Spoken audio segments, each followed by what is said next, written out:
तो फर्स्ट जो फंक्शन है वो है रेडियो वेव का, रेडियो वेव। तो रेडियो वेव क्या क्या करती है, एक मैंने आपको बताया था, जो सैटेलाइट के सिग्नल्स होते हैं, उसके सिग्नल जो होते हैं वो रेडियो वेव से जाते हैं।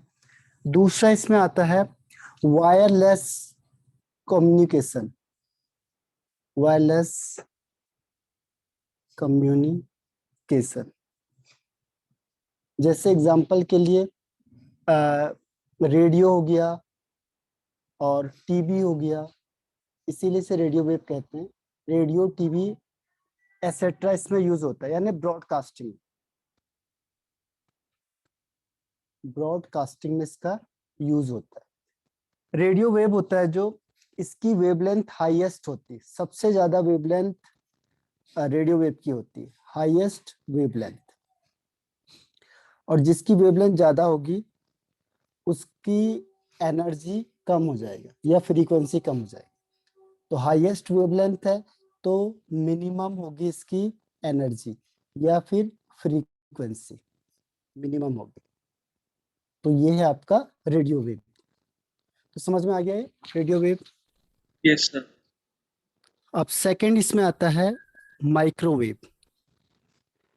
माइक्रो जो वेव होता है ये कहाँ कहाँ यूज होता है, एक होता है यूज्ड इन कुकिंग, खाना बनाने में, जैसे आपने सुना होगा ओवन वगैरह। तो जो माइक्रोवेव होते हैं, माइक्रोवेव ओवन आपने सुना होगा, जिसमें चीजें गर्म करते हैं हम लोग या खाना बनाते हैं। तो वो है जो, उसमें जो वेव्स होती है वो माइक्रोवेव होती है। इसके अलावा रडार आपने सुना होगा, जो किसी भी चीज को डिटेक्ट कर लेता है। वाईफाई है जो हमारे पास, वाईफाई है, इसके जो वेव्स होते हैं। मोबाइल है, टेलीफोन है, इसके जो वेव्स होते हैं ये सब माइक्रोवेव में आते हैं। मोबाइल, टेलीफोन,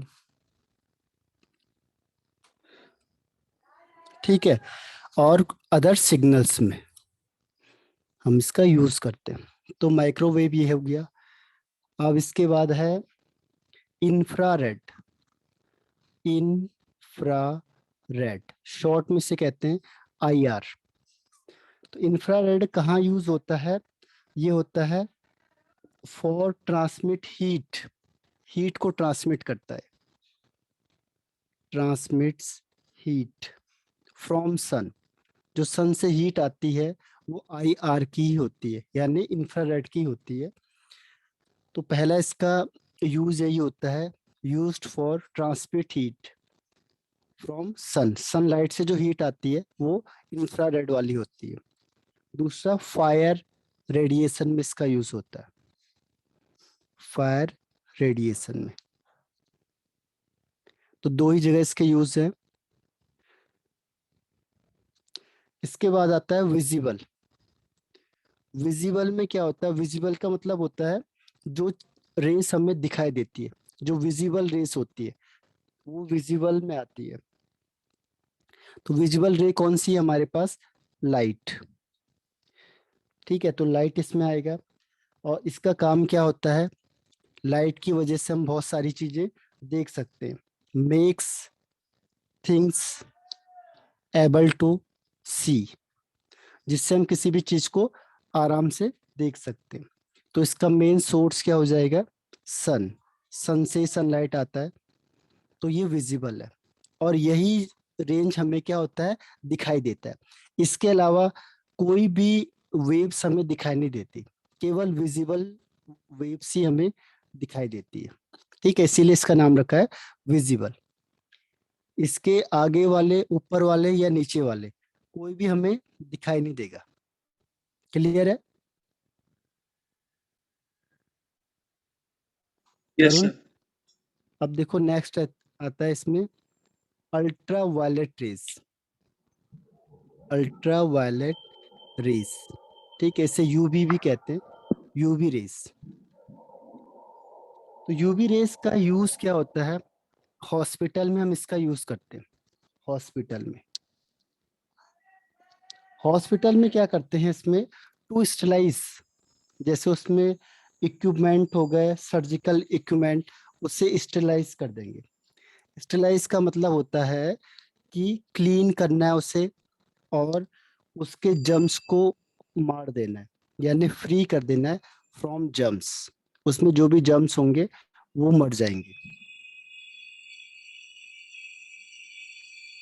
ठीक है, जर्म्स क्लीन हो जाएंगे, उस फ्री हो जाएंगे, और क्लीन हो जाएगा क्या चीज, जो हम सर्जिकल, जिससे हम वो करते हैं क्या, सर्जरी सर्जरीज करते हैं। करते हैं। हाँ, यस। सर्जरीज होता है।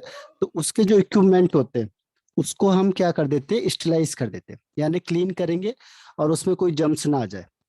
ठीक है, तो इसको हम यूज करेंगे, अल्ट्रावायलेट रेस को। इक्विपमेंट्स, तो ये समझ में आया आपको, ये यहाँ तक। Yes sir. अब इसके बाद और यूज है इसमें यूवी रेस के। तो एक तो जो विटामिन डी मिलता है हमें, वो इसी रेस से मिलता है, विटामिन डी। विटामिन डी जो प्रोड्यूस होता है वो किससे होता है, अल्ट्रावायलेट रेस से होगा। ठीक है, और लेकिन इसका एक हार्मनेस क्या है कि कैन डैमेज आइस, इसीलिए हम इसको नीचे नहीं आने देते। जो ओजोन लेयर होती है वो क्या करती है, इस आइस को, उसको, इस रेस को रोक देती है, क्योंकि ये आइस को अफेक्ट करती है, हमारे स्किन प्रॉब्लम करती है, cause skin problem, skin cancer, या स्किन के जितने भी प्रॉब्लम है वो इसी से हो जाते हैं, अगर ये स्किन में आ गई तो, स्किन में आ गई तो। ठीक है, और फ्लोरोसेंट ट्यूब्स होते हैं। फ्लोरोसेंट का मतलब होता है जैसे उसमें लाइट गिरती है तो जलना स्टार्ट हो जाएंगे, उसे कहते हैं फ्लोरोसेंट ट्यूब। तो ये फ्लोरोसेंट ट्यूब में यूज होंगे कौन सी रे, यूवी रेस। ठीक है, और फूड और ड्रग्स कंपनीज में भी इसका यूज होता है। फूड एंड ड्रग्स मीन्स होता है मेडिसिन वगैरह, इसकी जो कंपनियां होती हैं उसमें भी इसका यूज होता है। उसका मेन काम क्या होता है कि स्टेलाइज कर देना। स्टेलाइज का मतलब ये बताया था आपको कि जर्म से फ्री और क्लीन कर देना। क्लीन कर देना। हाँ, उसके प्रोडक्ट को, जो भी प्रोडक्ट बनेगा उसमें कोई भी जर्म्स नहीं होना चाहिए और क्लीन हो जाना चाहिए। तो ये इसके यूजेस है, किसके, अल्ट्रावायलेट रेज के। रेस। ठीक है, अब इसको सन से हम तक आने के लिए कौन रोकता है, ओजोन लेयर। हाँ, ozone layer. Ozone layer protect करती है हमें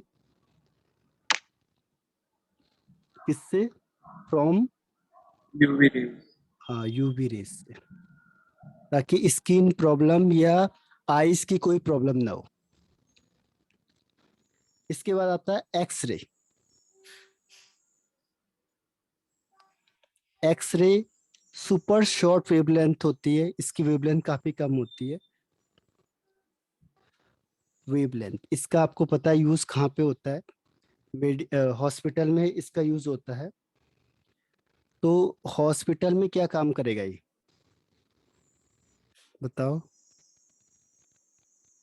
सब बोन्स चेक करना हाँ, कि कि उसमें फ्रैक्चर है कि नहीं है। ब्रेक। यस। हाँ, डिटेक्ट द ब्रेक या फ्रैक्चर कह सकते हैं, फ्रैक्चर ऑफ बोन्स। तो उसे डिटेक्ट करता है, उसे पहचानेगा कि ये फ्रैक्चर है कि नहीं है। दूसरी चीज क्या है कि जो एक्सरे होता है ये हमारी बॉडी को क्या कर सकता है, पेनिट्रेट कर सकता है, डैमेज कर हमारी, सकते। हाँ, हमारी बॉडी के आर पार चला जाएगा, लेकिन किसके आर पार नहीं जा सकता, बोन्स के। बोन्स के, very good. Does not penetrate bones, तो बोन्स की जगह पे हमें व्हाइट व्हाइट दिखेगा, बाकी सारा ब्लैक दिखता है, और जो बोन्स है वहां पे व्हाइट दिखेगा, बाकी पूरा सर ब्लैक होता इससे है। डैमेज हाँ, कैसे होगा अगर ये पेनिट्रेट कर देगा हमारी बॉडी को तो? तो उससे चीजें अफेक्ट होती है ना, जब वो रेस जाएंगी तो बॉडी के अंदर जाके उसको आर पार करेंगे, तो उसमें जितने भी सेल्स होते हैं उनको क्या करती है, अफेक्ट करती है। जिसके आर पार जाएगी तो आर पार जाने के लिए क्या होगा, जो चीज वहां पे है उसको अफेक्ट करेगी ना, तभी तो पार जाएगी। Yes sir. हाँ, इसीलिए इसको रेयरली कराना चाहिए, अगर बहुत जरूरत होगी तब करना चाहिए, और लगातार नहीं करना चाहिए। एक बार आपने कर दिया तो लगभग 3 मंथ का गैप लेके उसके बाद करो। एकदम से करोगे तो फिर क्या होगा, ये और हार्मफुल इफेक्ट शो कर सकते हैं।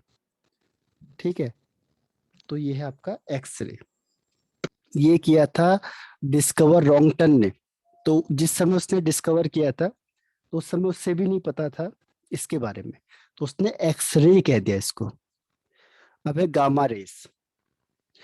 गामा रेज होती है जो, ये रेडियोथेरेपी में यूज होती है, यानी जो कैंसर के सेल होते हैं उसे किल कर देती है।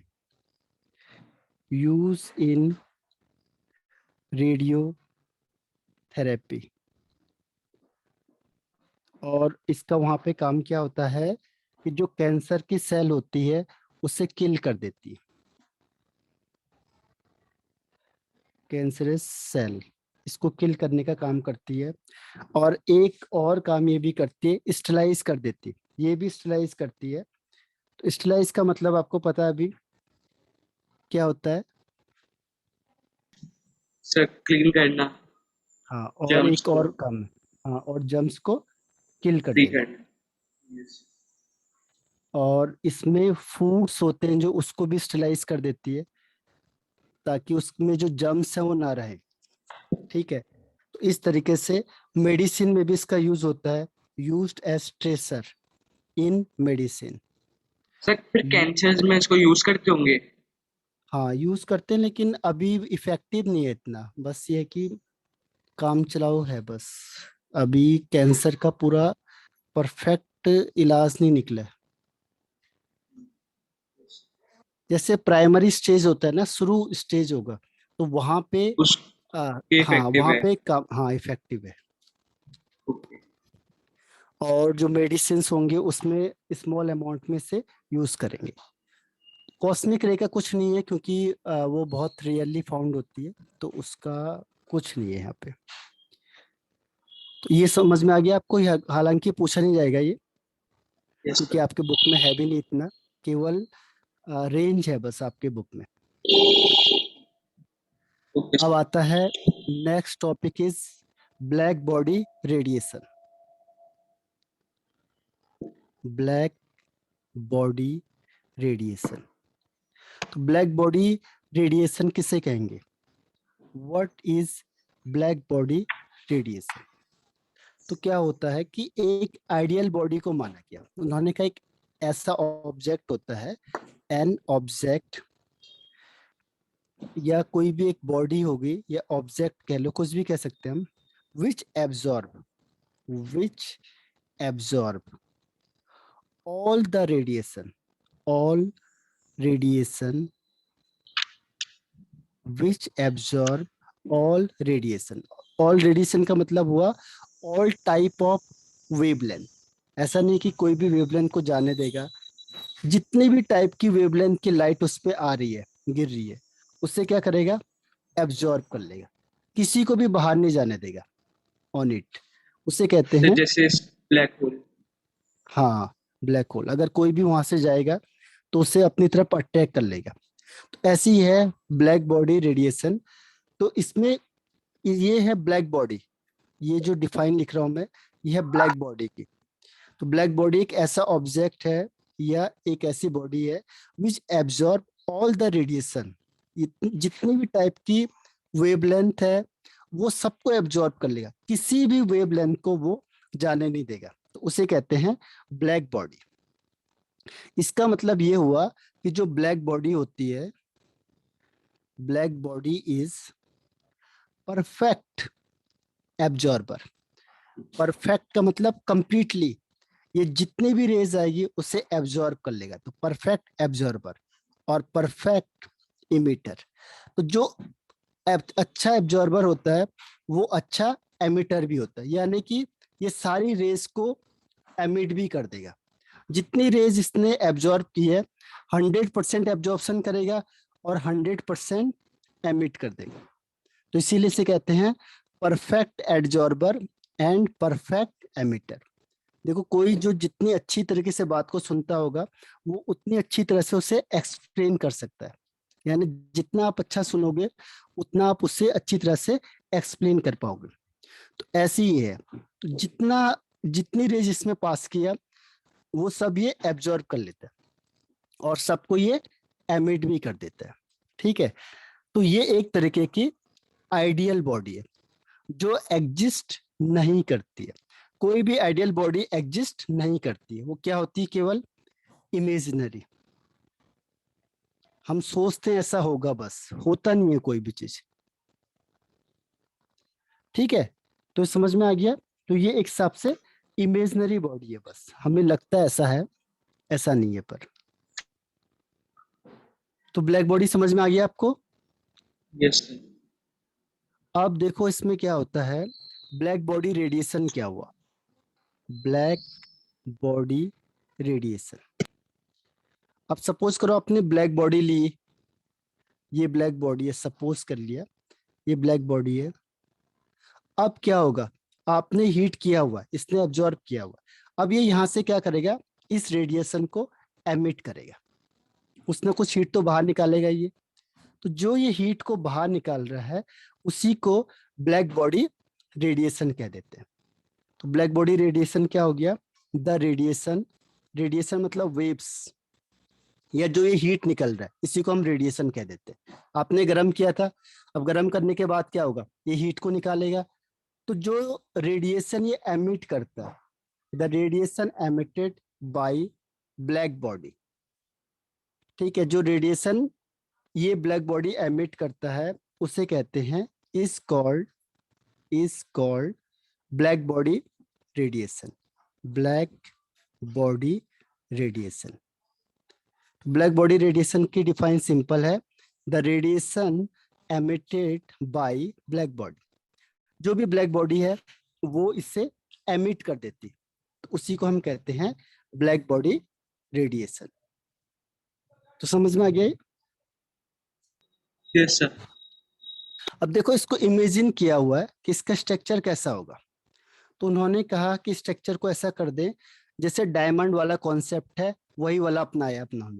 ये देखो इस तरीके से होल स्फीयर टाइप का बना दिया इसको, ये ऐसे और इस तरीके से।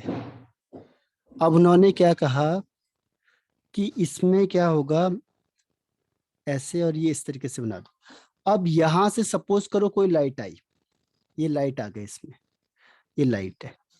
जैसे इसके अंदर यहाँ पे स्मॉल ओपनिंग में लाइट आई, यहाँ पे क्या होगा, नंबर ऑफ रिफ्लेक्शन हो जाएंगे, यहां से जाएगी। जैसे डायमंड चमकता है बहुत ज्यादा तो उसमें क्या होता है, मैक्सिमम रिफ्लेक्शन होता है। ये जो रेज अंदर आई है अब ये ही घूमती रहेगी अंदर, ये बाहर नहीं जाएगी जब तक ये कंप्लीटली क्या ना हो जाए, एब्जॉर्ब ना हो जाए। तो ये अंदर ही एब्जॉर्ब हो जाएगी, तो इससे कोई भी चीज बाहर निकल के नहीं जा सकती। तो इसमें देखो क्या क्या चीजें, पहला है इसमें, first point is hollow sphere. तो उन्होंने कहा कि ये किसकी तरह है, होलो स्पीयर की तरह है, और with small opening, with small opening, एक छोटी सी जगह होगी ओपनिंग करने के लिए। ये जो मैंने कहा यहाँ पे ये स्मॉल ओपनिंग है, ये है आपका स्मॉल ओपनिंग। ठीक है, और इसमें क्या कर दिया उन्होंने, and coated coated inside with inside with platinum black. इसके जो चारों तरफ है वो क्या लगा दिया उन्होंने, प्लेटिनम ब्लैक लगा दिया। इसके यहाँ पे देखो ये, इसमें जो अंदर है इसको सारा क्या कर दिया, प्लेटिनम ब्लैक लगा दिया इसमें, ताकि क्या होगा, ये अंदर ही रुक जाए बस। प्लेटिनम ब्लैक इसके चारों तरफ से लगा दिया। ठीक है, अब क्या होगा सेकेंड स्टेप में, अब लाइट जैसे एंटर करेगी, लाइट क्या करती है, एंटर्स करेगी किसमें, स्मॉल ओपनिंग में। ठीक है, स्मॉल ओपनिंग के थ्रू क्या करेगी, वो एंटर करेगी। उसके बाद क्या हो जाएगा, उसके बाद होगा लॉट ऑफ रिफ्लेक्शन, जैसे डायमंड में होता है, इसीलिए डायमंड सबसे ज्यादा चमकता है, उसके ज्यादा कोई नहीं चमक सकता, तो उसमें रिफ्लेक्शन होता है, जो लाइट अंदर जाती है बाहर नहीं आती, इसीलिए वो सबसे ज्यादा चमकता है। तो यहाँ पे भी क्या होगा, lot of reflection takes place. अब जैसे ही रिफ्लेक्शन हो जाएगा, रिफ्लेक्शन होने के बाद क्या होगा, अब ये टकराते जाएंगे, और टकराने से क्या होगा, एनर्जी उसकी लॉस होती जाएगी, लूज हो जाएगी। तो फाइनली क्या होगा, फाइनली जो लाइट होगा उसको एब्जॉर्ब कर लेंगे, क्योंकि जब एक बार लाइट ने अपनी पूरी एनर्जी खत्म कर दी तो एब्जॉर्ब हो जाएगी बाय बॉडी। जो बॉडी होती है वो इस लाइट को कंप्लीटली एब्जॉर्ब कर लेगी, कंप्लीटली पूरी तरीके से इसे एब्जॉर्ब कर लेगी। इसकी वजह से क्या होता है, थोड़ी सी भी लाइट इस बॉडी से बाहर नहीं जा सकती, जबकि जो हमारे पास जितनी भी बॉडी होती है उसमें कोई लाइट आएगी तो आधी एब्जॉर्ब होती है और आधी उससे बाहर निकल जाती है। लेकिन यहाँ पे जो ब्लैक बॉडी होती है इसमें ऐसा नहीं होता, तो जितने भी टाइप के रेडिएशन आपने इसमें डाले हैं ये सबको क्या कर लेगी, एब्जॉर्ब कर लेगी। क्लियर हो गया है? Yes sir. हाँ, तो इसमें ये जो कॉन्सेप्ट निकाला था इन्होंने, ये कहाँ से निकला था, ये निकला था जो एरोप्लेन वगैरह होते हैं, तो एरोप्लेन क्या होते थे, क्लैश हो जाते थे, पता नहीं चलता था कि ये कैसे डैमेज हुए, क्या चीज हुई। तो उसमें एक बॉक्स लगता है एरोप्लेन के अंदर, तो जब भी वो डैमेज होता है या क्लैश हो जाता है या कहीं एरोप्लेन का पता नहीं चलता है, तो उसके एक अंदर बॉक्स होता है, उसको भी ब्लैक बॉक्स ही कहते हैं। तो ये क्या करता है, सारी पिक्चर्स को कैप्चर कर लेता है। तो जब भी कोई एरोप्लेन क्लैश होगा, आग लग जाएगी, उसमें कुछ भी चीज होगा, डैमेज हो गया, पता नहीं चल रहा है, तो इस ब्लैक बॉक्स का कुछ होता नहीं, तो ये सारी की सारी इंफॉर्मेशन को उसके अंदर की ट्रैप कर लेता है। इससे क्या होता है कि हमें पता चल जाता है कि जो एरोप्लेन है उसमें जो वो हुआ है, डैमेज हुआ है, या कुछ भी चीज अनहैपनिंग वाली हुई है, वो कैसे हुई है, तो उसकी सारी रिकॉर्ड क्या है, इस बॉक्स में आ जाता है, तो उसे ब्लैक बॉक्स कह दिया। ठीक है, तो ब्लैक बॉक्स का मतलब ये नहीं है कि ये ब्लैक कलर में होगा, इसका कलर से कोई मतलब नहीं है। ठीक है, ब्लैक बॉक्स कई बार व्हाइट कलर का भी होता है। तो ब्लैक इसे क्यों बोला गया, क्योंकि जितने भी कलर हमारे पास प्रेजेंट है उसमें से जो ब्लैक कलर होता है वो सबसे ज्यादा एब्जॉर्ब करता है, मैक्सिमम एब्जॉर्प्शन किस में होता है, ब्लैक में होता है। ब्लैक कलर में। यस हाँ, सर। इसीलिए इसको ब्लैक बॉडी कहा गया। तो ये जरूरी नहीं है कि इसका कलर ब्लैक होगा, ठीक है, कुछ भी कलर हो सकता है, लेकिन इसका खास बात क्या है कि ये जितनी भी इंफॉर्मेशन थी उसको कलेक्ट कर लेता था। तो ऐसे ही यहाँ पे भी है, ब्लैक बॉडी का मतलब ये नहीं है कि उसका कलर ब्लैक है, इसका मतलब ये हुआ कि जितनी भी रेज उससे पास आउट हो रही है वो सबको एब्जॉर्ब कर लेगा। क्लियर है? Yes sir. अब देखो होता क्या है कि जो मैक्सवेल ने कहा था और जो एक्चुअल में है उसमें आपको मैं डिफरेंस बता देता हूँ, मैक्सवेल के अकॉर्डिंग क्या था और वैसे क्या था। हालांकि इतना डीप नहीं आता आपके पास सिर्फ यही आता है कि ब्लैक बॉडी रेडिएशन किसे बोलते हैं। अब देखो मैक्सवेल की थ्योरी या क्लासिकल मैकेनिक की थ्योरी, इसको एक्सप्लेन करने में फेल कैसे हो गए। ठीक है, तो अकॉर्डिंग टू मैक्सवेल,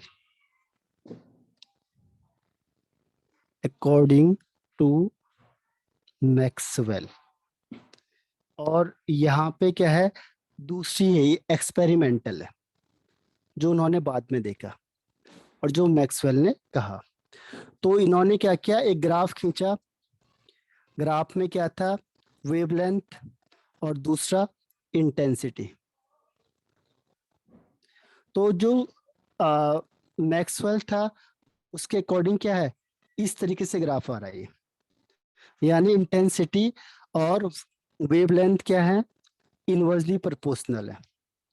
लेकिन जो एक्सपेरिमेंटल देखा इन्होंने वो ये देखा कि इंटेंसिटी ये है, इंटेंसिटी और वेवलेंथ, तो ये इस तरीके से आ रहा है क्योंकि ये क्या है, एक्सपेरिमेंटल बेस था, तो ये इससे मैच नहीं कर रहा था, इसीलिए जो मैक्सवेल है उसका कॉन्सेप्ट यहाँ पे फेल हो गया। पहला पॉइंट है फेल होने का, ठीक है। उसने क्या कहा, इंटेंसिटी इनवर्सली प्रोपोर्शनल है वेवलेंथ के, लेकिन जब देखा गया एक्सपेरिमेंट करके तो ग्राफ कुछ इस तरीके से आया, पहले बढ़ता जा रहा है फिर कम होता जा रहा है, ठीक है।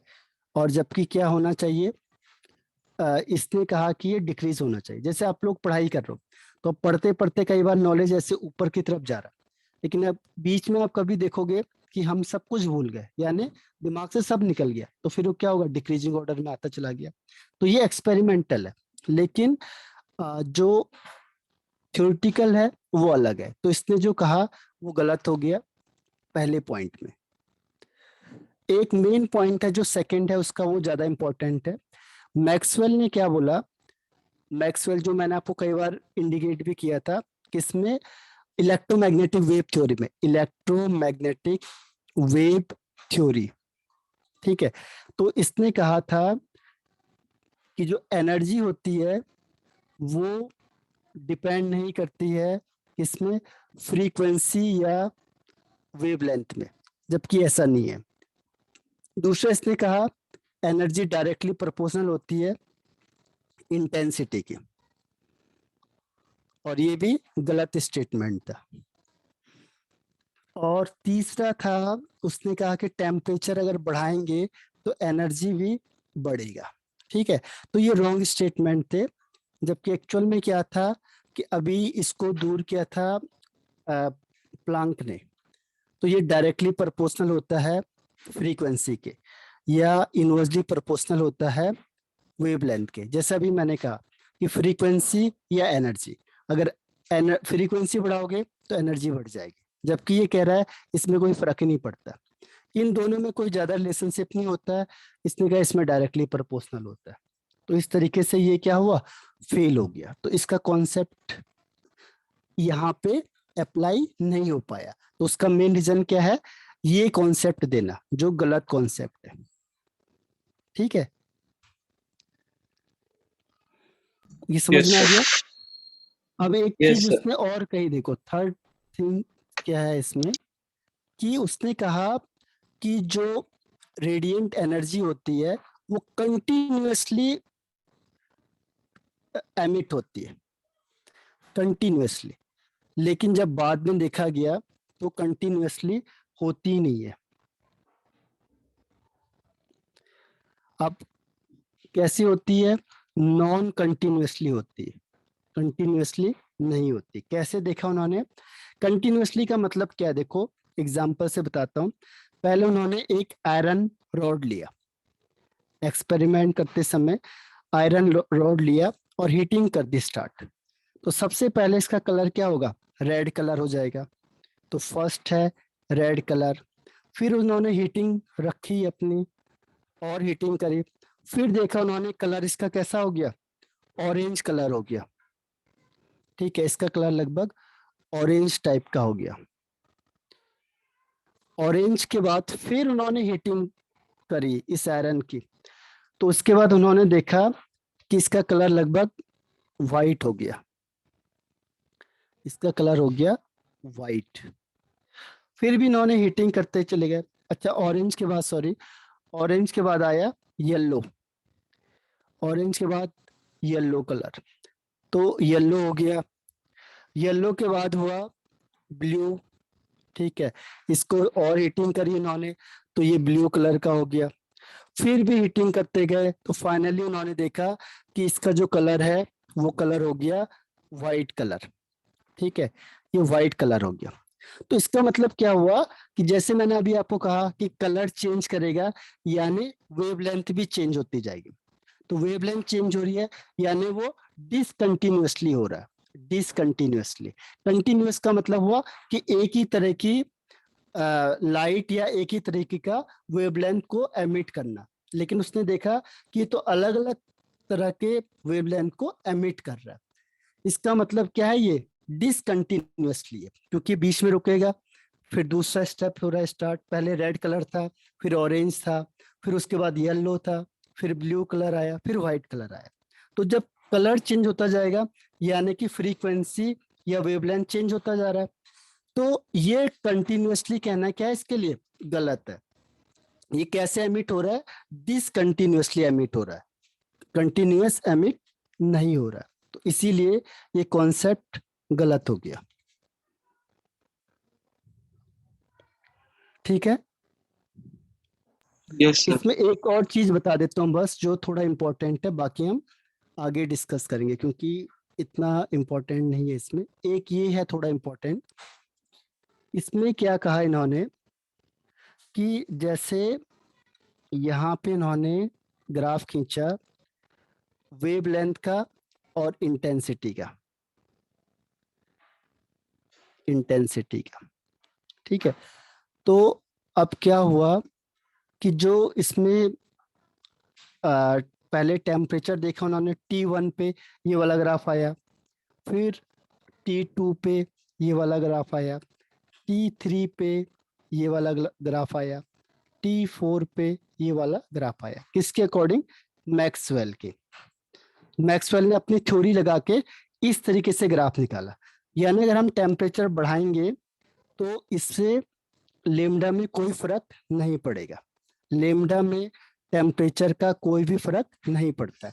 कैसे पता चला हमें, इसकी एक लाइन खींची, देखो सबकी टॉप है, वो सबका टॉप सेम चलेगा, यानी सेम है, ये वैल्यू सेम आ रही है। ठीक है, इंटेंसिटी तो बढ़ती जा रही है क्योंकि ऊपर की तरफ जा रहा है। ठीक है, लेकिन वेवलेंथ में कोई भी फर्क नहीं पड़ रहा है अगर आपने टेम्परेचर बढ़ा दिया। T4 मतलब सबसे ज्यादा टेम्परेचर, फिर T3, फिर T2, फिर T1। जैसे सपोज करो T4 है 400, फिर 300, फिर 200, फिर 100। तो स्टार्टिंग में पहले 100 दिया आपने, तो जो टॉप है उसके वहां से देखते हैं हम, उससे मेजर करते हैं, तो उसने देखा कि इसमें कोई चेंज नहीं है, यानी वेवलेंथ और टेम्परेचर में कोई भी रिलेशनशिप नहीं है। ठीक है, तो ये कॉन्सेप्ट क्या हुआ, गलत हो गया। फिर एक्सपेरिमेंट करके देखा गया, एक्सपेरिमेंटल देखा गया कि यही ग्राफ को,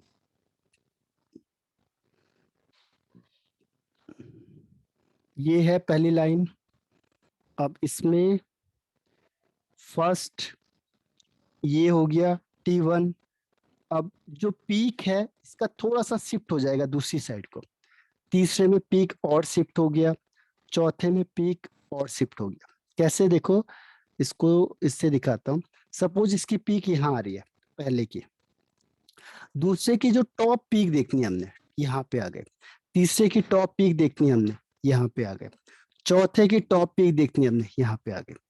ठीक है, ये लेमडा 1, ये लेमडा 2, लेमडा 3, लेमडा 4। तो इससे उसने क्या कंक्लूजन निकाला कि अगर हमने टेम्परेचर बढ़ाएंगे, देखो टेम्परेचर तो बढ़ते जा रहा है, T1, T2, T3, T4, temperature बढ़ा रहे हैं तो वेवलेंथ क्या हो रही है, कम हो रही है, डिक्रीज। decrease हो रही है। यस हाँ, सर। जबकि मैक्सवेल क्या कह रहा है कि टेम्परेचर कितना भी करो आप, वेवलेंथ और तो सेम रहेगी, वेवलेंथ पे कोई फर्क ही नहीं पड़ रहा है। जबकि एक्सपेरिमेंट करके देखा गया इन्होंने कि टेम्परेचर बढ़ाएंगे तो वेवलेंथ क्या होती जा रही है, कम होती जा रही है। तो इसीलिए ये वाला कॉन्सेप्ट क्या हो गया, मैक्सवेल का फेल हो गया, इसीलिए वो ब्लैक बॉडी को एक्सप्लेन नहीं कर पाया। मैंने कहा था ना आपको कि मैक्सवेल का जो इलेक्ट्रोमैग्नेटिक थ्योरी है वो किसको एक्सप्लेन नहीं कर पाई, ब्लैक बॉडी रेडिएशन को। क्लियर हो गया ये, यस सर। तो ये ब्लैक बॉडी भी हमारा फिनिश हो गया। अब इसके बाद आता है हमारे पास फोटो इलेक्ट्रिक इफेक्ट। ये सुना आपने नाम पहले, फोटो इलेक्ट्रिक इफेक्ट?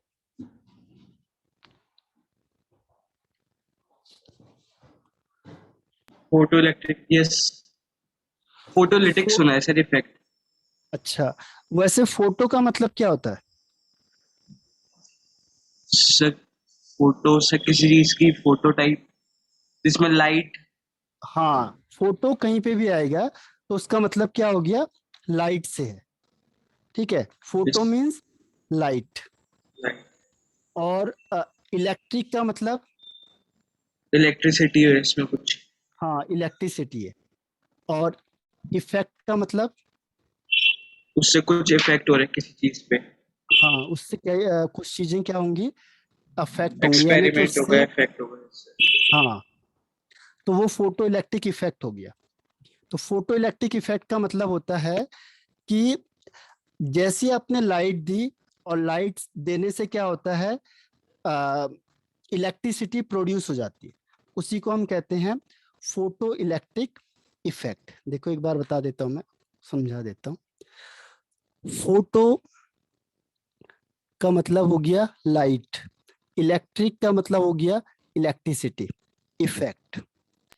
तो ये दिया था हर्ट्ज ने, हेनरी हर्ट्ज। तभी आप लोग जो फ्रीक्वेंसी है उसकी यूनिट क्या पढ़ते हैं हम, हर्ट्ज। तो ये हर्ट्ज। साइंटिस्ट के नाम है सब। हेनरी हर्ट्ज, इसने क्या किया था, एक्सपेरिमेंट किया था फोटो इलेक्ट्रिक इफेक्ट का। फोटो मतलब क्या होता है, लाइट। लाइट। और इलेक्ट्रिक का मतलब इलेक्ट्रिसिटी प्रोड्यूस। इलेक्ट्रिसिटी, यानी लाइट से इलेक्ट्रिसिटी हम प्रोड्यूस कर सकते हैं। कोई एग्जांपल बता सकते हो आप ऐसा, कि जिससे हम क्या कर सकते हैं, लाइट से इलेक्ट्रिसिटी को प्रोड्यूस करें। Solar energy. हाँ, सोलर एनर्जी। तो वो ये वाला कॉन्सेप्ट है जो वो इसी ने दिया था। यहीं से हमने क्या किया, सोलर सिस्टम को आ, किया था। तो इसको दोबारा रिज्वाइन करो क्योंकि टाइम खत्म हो रहा है। अगले उसमें पढ़ते हैं हम इसको, ठीक है, रिज्वाइन करना है।